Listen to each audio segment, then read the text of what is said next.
introduce to you Lisa Parshley, also running for Olympia City Council.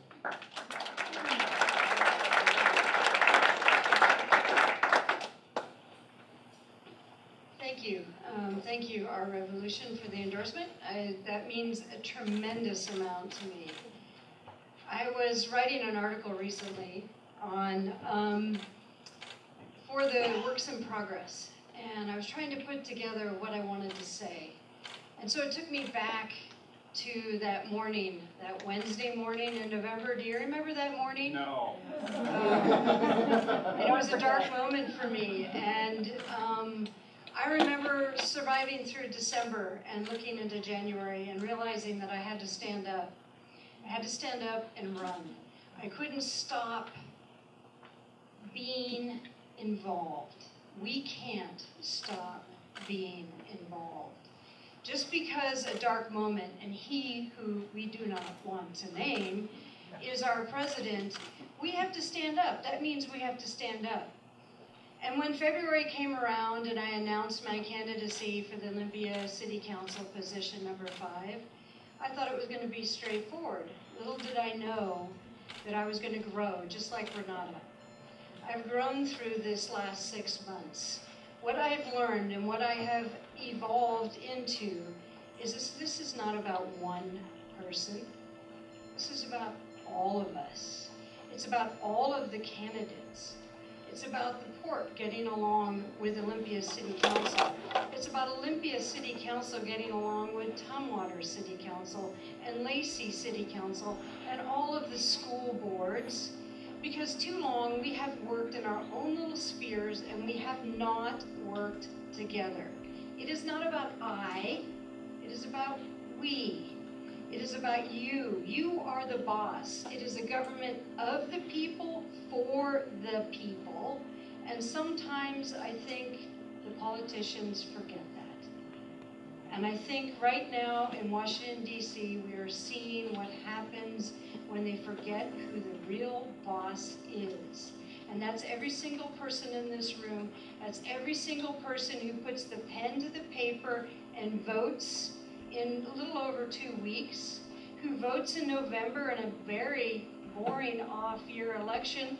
No, we can't take that. We have to use this election for a practice for 2018 when we take back the Congress. And then we see what really happened with Russia. We get to see some real tax returns potentially. But what do we do until then? We work locally. The federal government has turned back to us Affordable Care Act. If Donald Trump and his crew get their way, the state of Washington is going to be responsible for Medicaid and Medicare.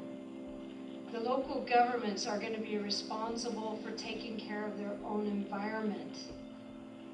If the EPA is cut like Trump wants it to be, the Puget Sound, all those Superfund sites are going to go away. The ports work on the land right near the Children's Museum is going to be funded by all of us. So we have to work locally while we keep our eye globally and on DC, but we have to work locally. That's why I'm running for city council.